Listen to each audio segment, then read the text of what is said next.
What's your writing process like? How would you describe it? Man, this is my favorite part of the conversation because this is the time where I can be a comedy nerd. Yeah, that's what I Yeah, love, yeah. man. Sometimes I have to like preface my conversations with that. Like, can I be a nerd real quick Yeah, about this yeah. comedy thing? This is why we're doing this, man. I Right. love that side of it. Yeah, yeah, big Yeah, time. this is the best. Yeah. So when it comes to writing, like my process, I've tried writing stuff down. I've tried recording myself and stuff. I find the best way that I come up with material is just to stand up and act like I'm doing stand up in the moment. Like I'll probably grab a pencil and act like it's my microphone, or I'll go in the garage and I'll just walk around my garage as if I'm on stage and I'll just be riffing in the garage.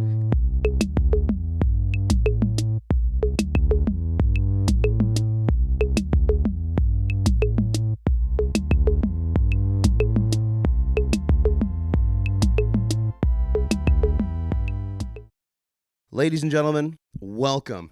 My name is Jay Abel. We are live in the shed with another episode of Decent Company, the show where we explore the merits of craftsmanship as they are applied to the vibrant and wonderful creative landscapes of our beloved Miami, Florida. Our next guest is somebody who I personally thought we really should talk to. This is someone who, every time you're at a local stand-up show and the lineup is stacked with headliners, this gentleman is always on the lineup. And I think it's because he's one of the top talents in the city at the moment. He's also someone who's starring in a film that's gotten wide accolades at the Tribeca Film Festival. And we're just really excited to have him here with us, hanging out in Kendall. Ladies and gentlemen, please welcome aboard the one and only Chris Renois. Hey, thank you very much for that astounding intro. Oh man, That's beautiful. I've been practicing it Yeah, too, man. Hey, thank you very much because I'm gonna clip it up and send it to my parents, man. They need to Good. hear that. They need Yeah, to hear dude, that. that's why I do everything. Like Right, it's for, right. I do it for the same reason. I got the same parents who think this is Yeah. insane what we're trying to do. Exactly, You know? right? So anything like that is a positive affirmation. You know what I mean? Good. That's why we do it, man. That's Yeah. it. I'm really stoked to have you here, man. I think Nasser and I, we've been sort of involved with the local scene very briefly in the last couple of months, but man, time and time again, your name is the name that gets brought up, especially amongst other comics, amongst other fans. And we really felt like if we were going to be exploring this first season, sort of the comedic aspect of being a creative in this city, you were someone that we really wanted to talk to, man. So thanks for coming aboard and hanging out with us, Thanks man. for having me, man. This is exciting, and I'm excited to get in this conversation with you That's guys. man. awesome, man. Oh, so look, let's just cut to the chase, dude. We always like to ask because I think it's a good starting point. But how long have you been doing stand-up comedy? Well, I always give like two different answers. Okay. So if I were to say to like a random person, I would say 7 years. Okay. I started doing open mics when I was 19 years old in Orlando when I went to UCF. But I knew that I wanted to do comedy ever since I was 14. Okay. So I was doing talent shows at my high school ever since then. So really, depending on who I talk to, it's either 12 years since high school or 7 years since college. You know? Do you remember your first set where it was like this is it? Like I'm gonna go out there and I'm gonna go and do stand up. Do you remember anything about that? The first set Of you did? course, man. Well, I would have to go with the talent show when I was 14. Uh-huh. I remember the whole year. I knew I wanted to do comedy.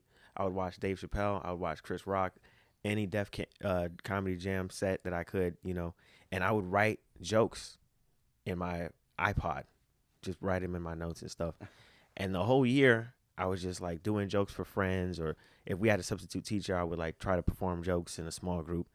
And one day, like in March, as the school year was approaching an end, one of my teachers was like, "Hey, Chris, we're actually going to have a talent show in like a month. So you should do some jokes." So I auditioned, did the talent show, and I still remember like just feeling like I was prepared because I prepared the whole year, not knowing that my first performance would be at this high school talent show. And like, That's awesome. it was at the school gymnasium, like 200 parents showed up, like the whole school was there.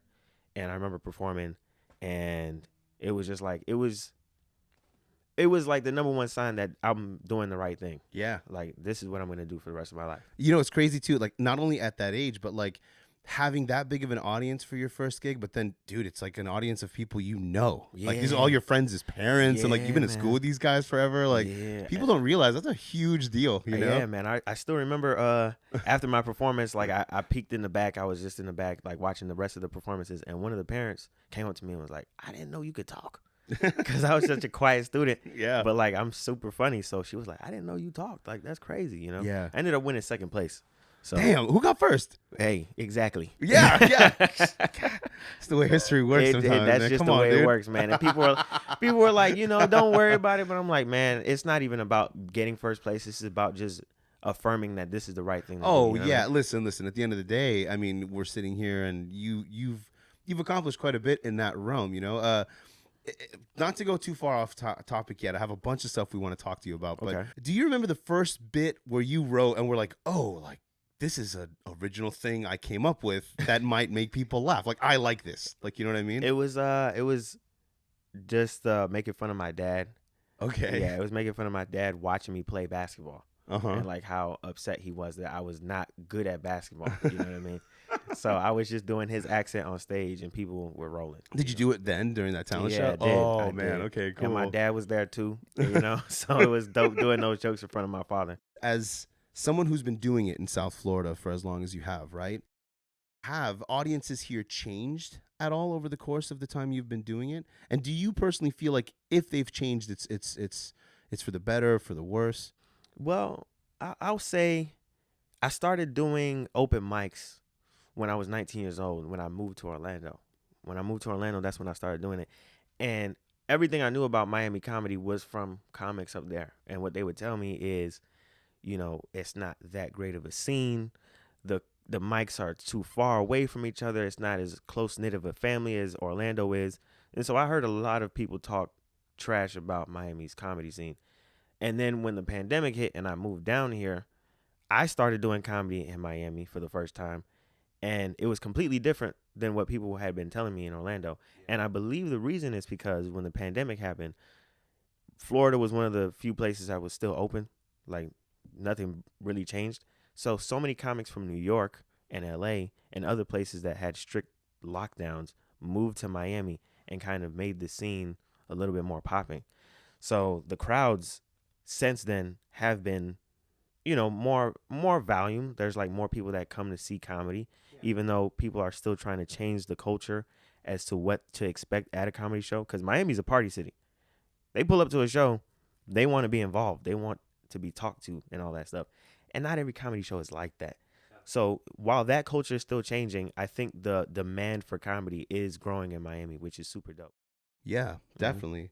And it's funny too, because the city is such where there's so much happening all the time. I mean, even the actual show itself has to be one that people feel can compete with whatever's going on and this and that. And so it's an interesting city in the sense that I don't think we're necessarily a city that's like stuck on crowd work. But I think crowd work here tends to work really well because of that involvement thing you sort of were talking about. Like people here feel like I've paid the money to get in and I'm sitting here and now I'm a stakeholder in the show as well, which is kind of weird because that's not the case everywhere else. It definitely isn't. So I had to adjust when I came here.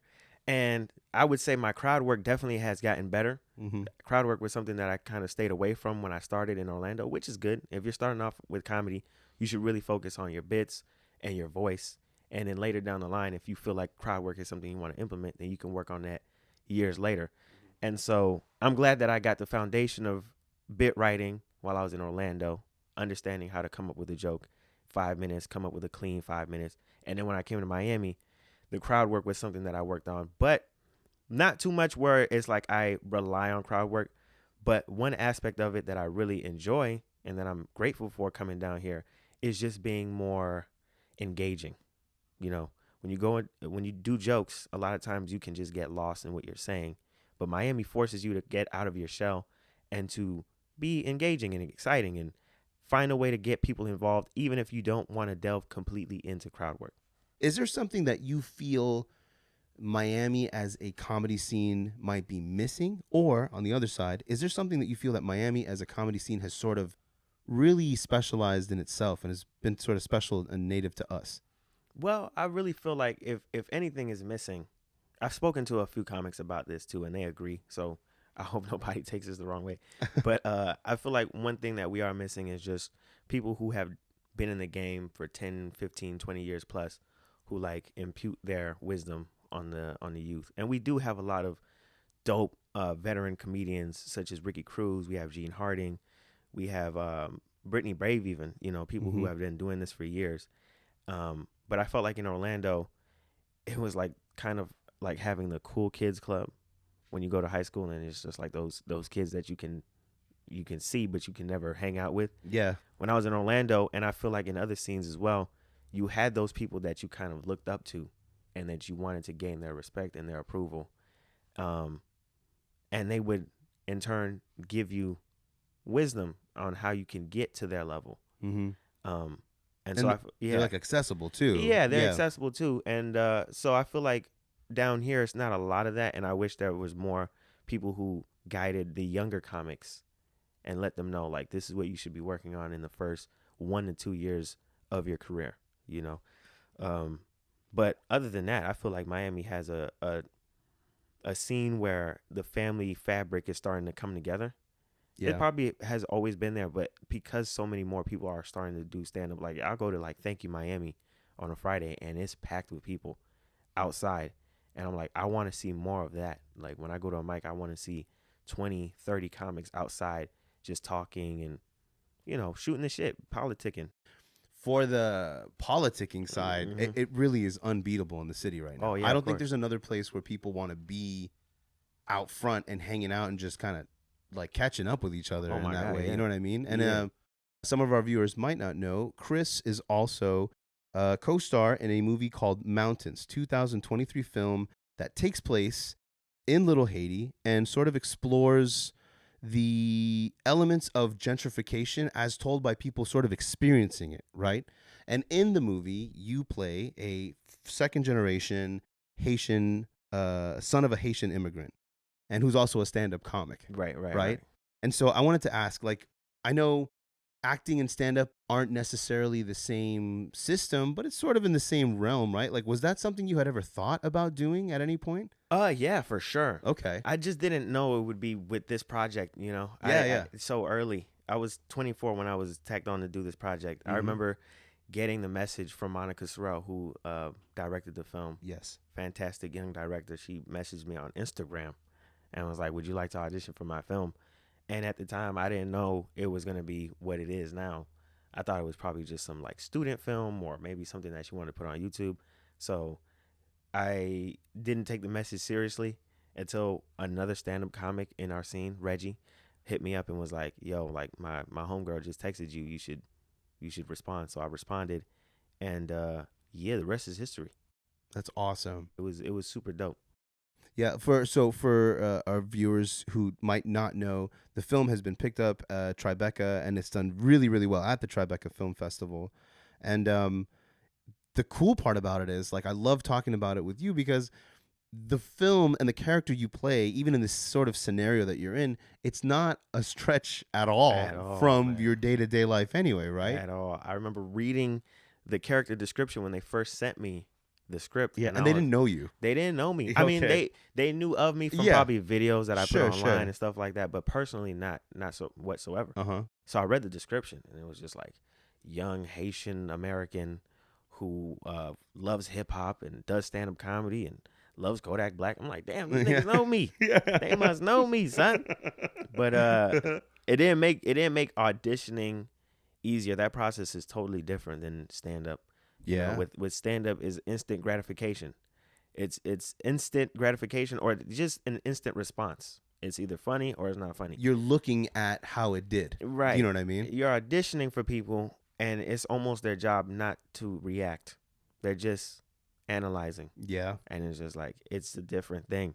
Mm-hmm. So same thing when you're on set. When you're on set, people aren't really laughing out loud at what you're saying, but they're analyzing. And you're like, was that a good take? I don't know. Are we doing this again? And they're like, no, it was good. I'm like, okay, I trust you. Yeah, usually, if it's, you'll hear about it if it's not almost immediately, Yeah. I was actually going to ask you about that with not just the audition, but also the actual execution of the acting and the scenes and stuff.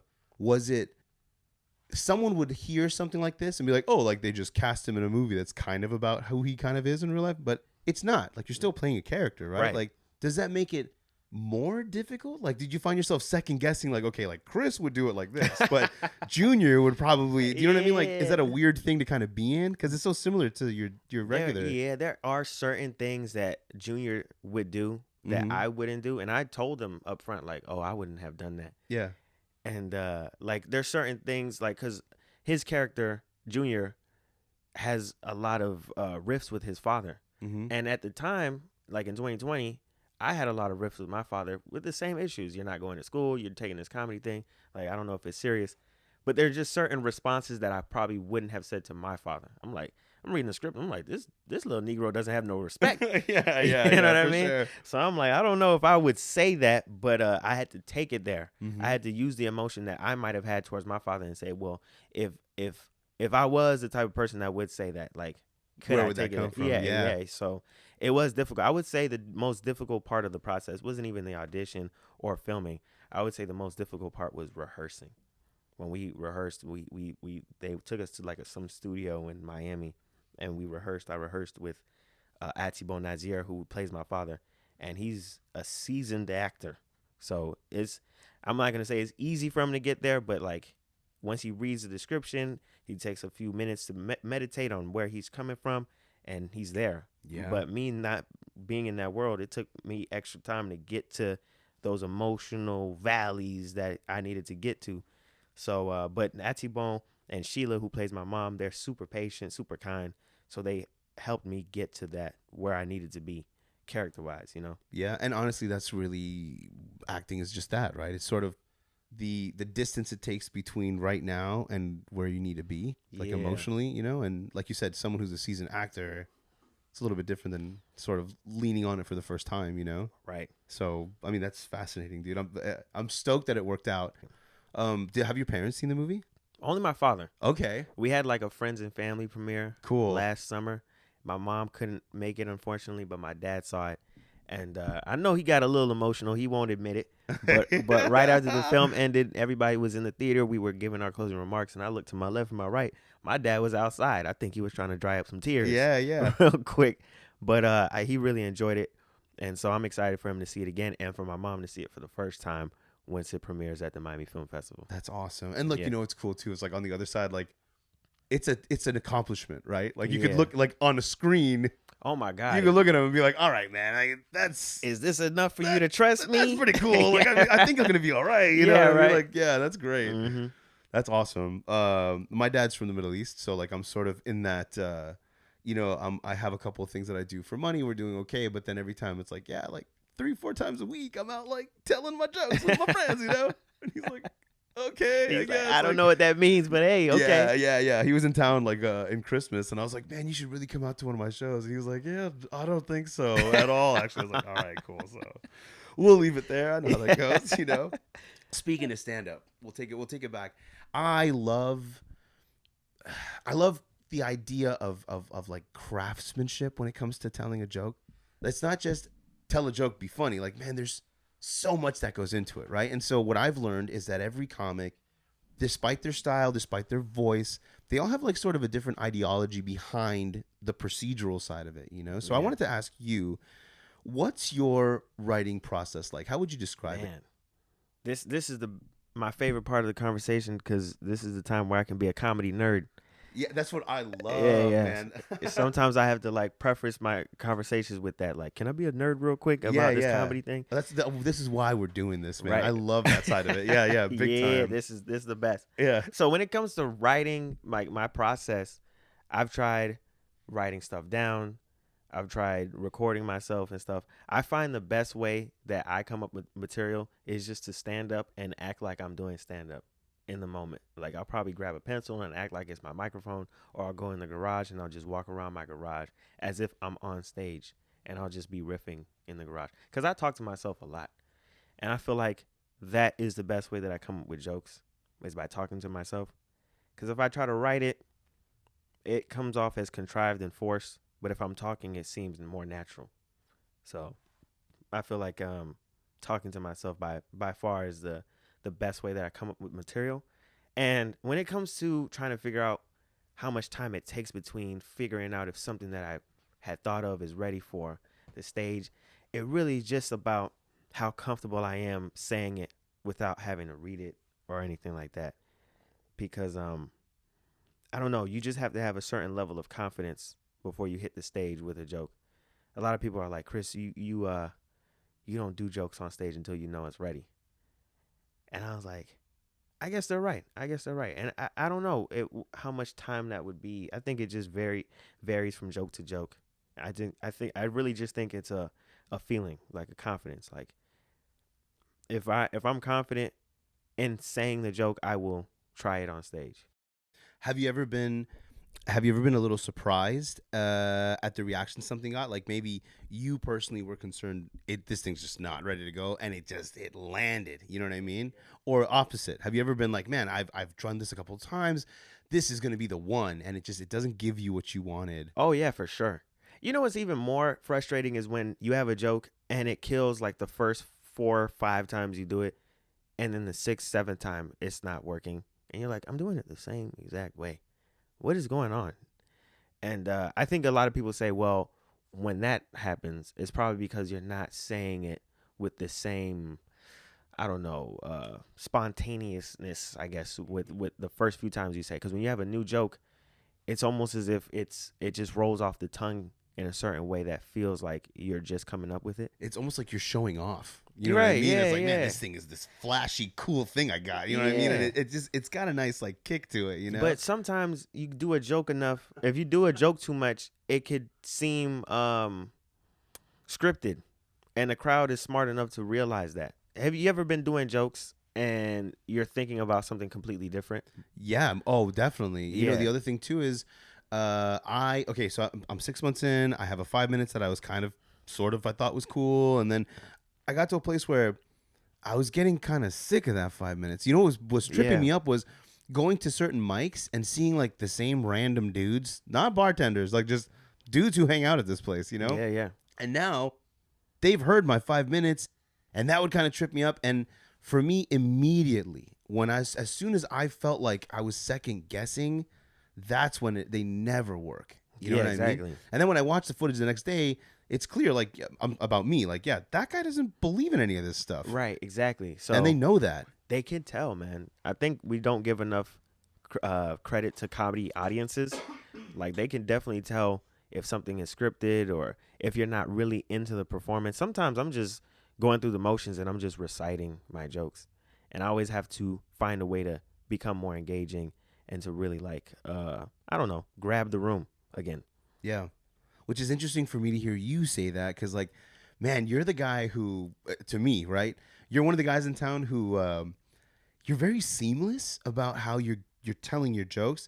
I've also found that we've seen your set a couple of times, and there's always something new in there. Like, you seem like a guy who's writing a lot. You Oh know? yeah, for sure. And you're one of the guys who, if, man, everyone else in the room has had to walk a plank and it didn't work out, Renoir's about to get on here and just get all these people comfortable again. You know what I mean? Yeah, Even yeah. if they don't love you, when you get off the stage, every person in there who was giving zero to everyone else, no, you got something out of all of them. You know what I mean? Yeah, So it's weird. It's like it's humbling, I guess, to hear someone that I respect say what you were saying about that part Yeah, of it. yeah. Like, if you don't believe it while you're up there, then like don't even say it. I Yeah, guess. Like, I've exactly. learned that's the tough one. You know? Right, right. So I'm still trying to work on newer jokes right now.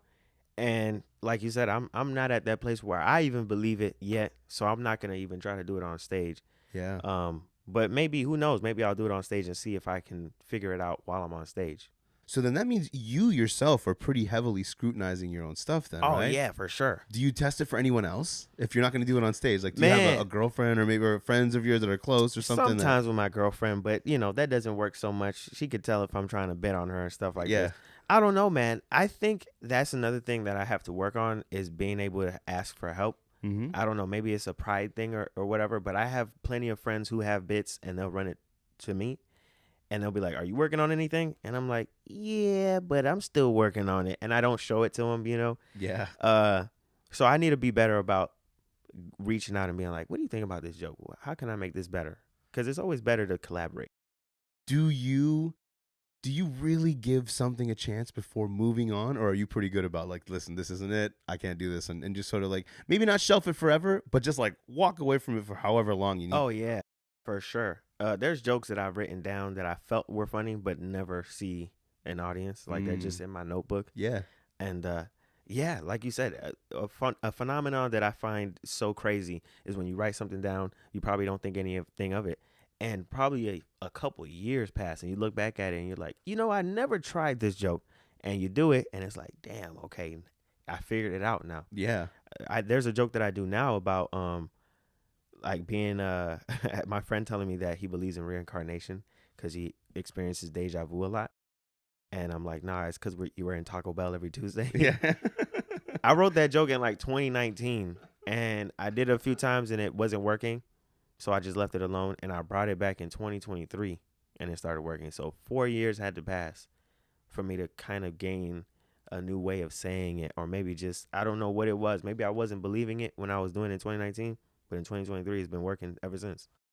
Don't you feel like also like literally as you grow, like I don't like saying this about myself. Like I matured. Like that's such a weird. Yeah. I don't believe that I did. I mean I hope I. But the truth is I kind of did. Right. Like I've experienced 3 or 4 more years of life. Right. And so in that time it took for you to grow mentally and emotionally. Don't you feel like maybe you realize the hits are in a different spot or something too? Like you said, it goes back to the delivery as well. You know? Oh my God. Like you could write something funny, but maybe you haven't even found your comedy voice yet. Yeah. When you find your comedy voice, and I don't know if I've found mine, but maybe I'm more confident as a comedian now today than I was in 2019. Mm-hmm. And that's what helped make the joke better.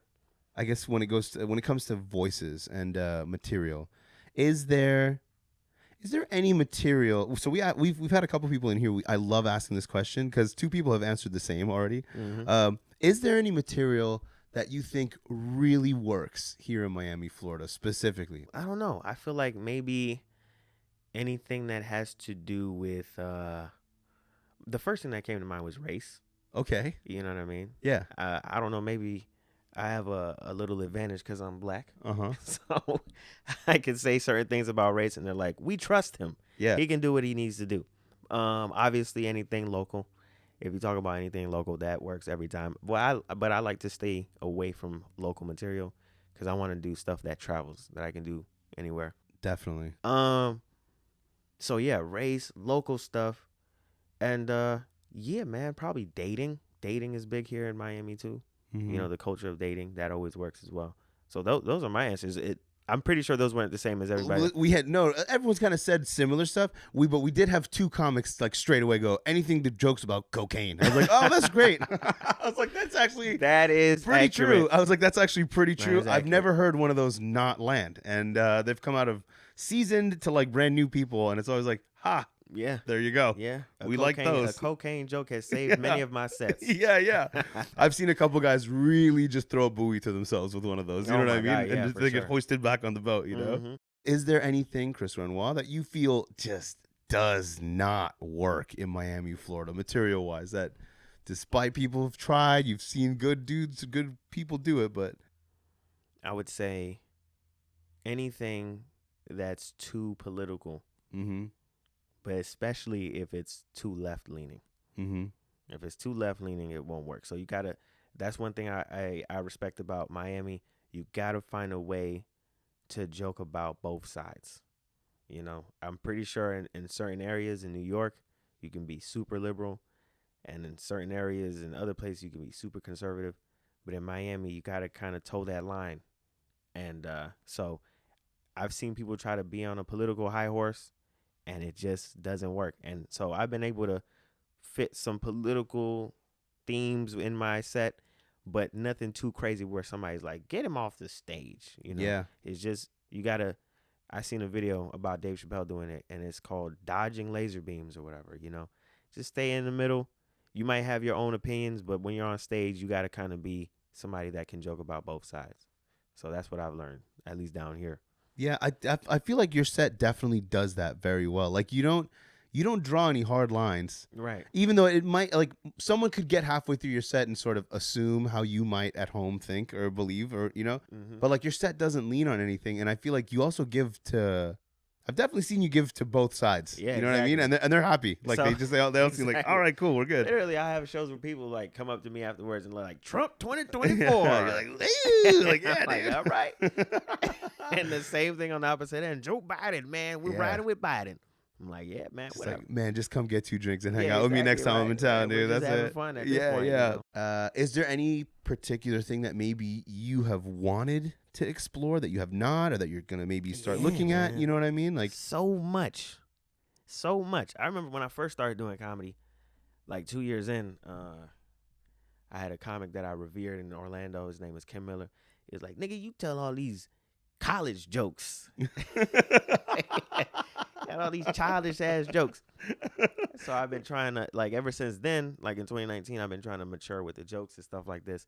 I still feel like I have a little bit more maturing to do in terms of subject matter. I still haven't explored like relationships, man. Like literally, I have no jokes on relationships, and more of my perspective on things that go on in the world. You know, I have a few things here and there, but for the most part, I feel like there's so many things that happen in our daily news cycle that I haven't taken the time to just explore and research and try to figure out if I can make some jokes out of it. are you a guy who's up to? This isn't even on my card. I just want to know. Like, are you a guy who's like up to date with like current events and Yeah, stuff like that? for sure. I'm constantly reading the news and stuff like That's that. cool. I talk about the news with my dad or my brothers and stuff. So, you know, I want to be able to kind of put more of that in the comedy. Yeah, of You know? course. I'm asking because not just in here, but like out hanging out with everybody. Like it's always the guy who I would have least expected it. You know what I mean? Who's like, yeah. And some of them are trying to sort of actively put what's going on TV into their acts, and it's cool to see because I feel like audiences here. If you ask me the question of what doesn't work here, I feel like super serious current events is something that people here just like, man, that's out there. Like we don't want that in Yeah. here right now. You know what I mean? And the other one is anything to do with like mental health, but like just general well being of mental health. You know? Right. And it's weird because like some comics here, I feel like would be really well suited for some of that material, but because of where we are, they don't really ever get near it. You know what I mean? That's And so interesting, man. I yeah. got a joke about therapy that I'm still trying to work on, and I'm like, just hearing you saying that, I'm like, maybe that's why it hasn't been working. It's a weird thing, Yeah. you know what I mean? And dude, I've noticed once that mental health word gets tossed out, people sort of reel back. There's a couple comics who can really kind of lean on being unhinged or whatever, unhappy, and then bring it back in. And some of them really ride that line well. But I found in general, like in your average Thursday night at the Taurus, like, man, they don't want to hear about current events and they don't want to hear about how unhappy you are. You know what I mean? Which stinks because, like, as a comic, as someone who's developing as a comic, there's so much in both of those topics that could be awesome. You know what I mean? Like, someone could really whip that into shape, you know? But yeah, I mean, I feel like with Miami, you know, not to shit on the audience, but because there are definitely ways that you can kind of get it off, but it just requires a certain level of masking it, you know? Yeah. Like you can say it, but there's just a certain, like you just have to always remind yourself to be silly at a certain point, you know, at a certain point, bring it back to making it silly. And then you can get off with whatever message you're trying to convey. Do you have a favorite local mic? Oh man, I always say the Taurus. People look at me crazy when I say Taurus, but like I said, I love that place just for the hangout. And also, this is what I believe. I believe because the mic is tough. Yeah. People are talking over you and stuff like that. They're not paying attention. But in my experience, there's always a 10-second amount of time during everybody's set where there is some silence.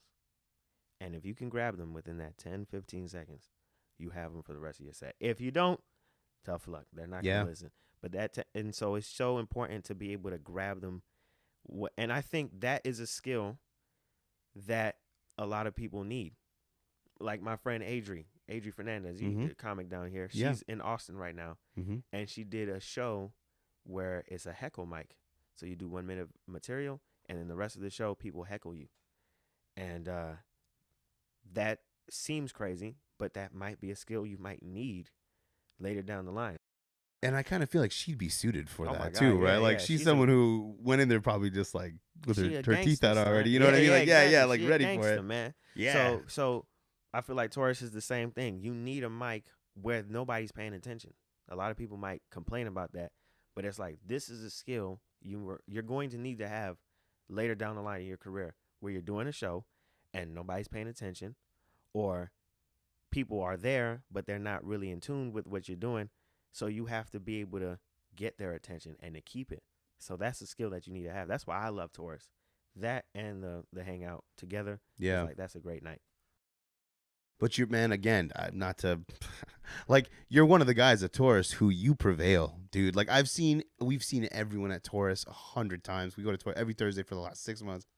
And, you know, everyone, even the guys that we love, have had that one finicky set at Taurus. But, like, man, you really do seem super cozy out there. Yeah, man. Regardless of, like, what kind of a circus the place might or might not be. Some nights are pretty mellow. Some nights are, like, just crazy, right? Yeah, yeah. And you seem pretty cozy out there, man. Yeah, man. We had mics like that in Orlando. Mm-hmm. It was a Tuesday night mic called Falcon, and it was the same exact thing, but it was less people.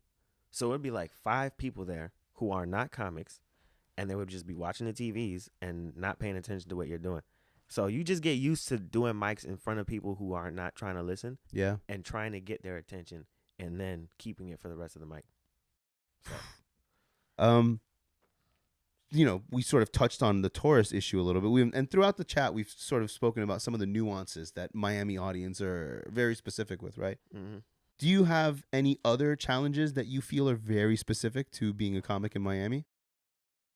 I was just watching the interview with Godfrey on Shannon Sharp's podcast, and he mentioned about how when he moved to New York, he would do like 40 shows a week. And that reminded me of another young comic who's in New York, Iron Eagle, I believe his name is. Mm-hmm. And he recently spoke about how he can do like 20 shows a week in New York. And I was like, we don't have that much down here. No, man. You know, and even if we do, it's not like in Austin where they literally have 5 shows lined up on one block. You got to hop in your car. You might have to drive 20 minutes to get to another mic here in Miami. So I would say that the frequency, we don't have as much mics, and mics are different than shows. I love what Miami Comedy is doing, Manny Garavito's doing with all the showcases he has. Mm-hmm. But those are showcases, and we need more mics. Mm-hmm. You know, we need more places where people can go up and just bomb. Yeah, definitely.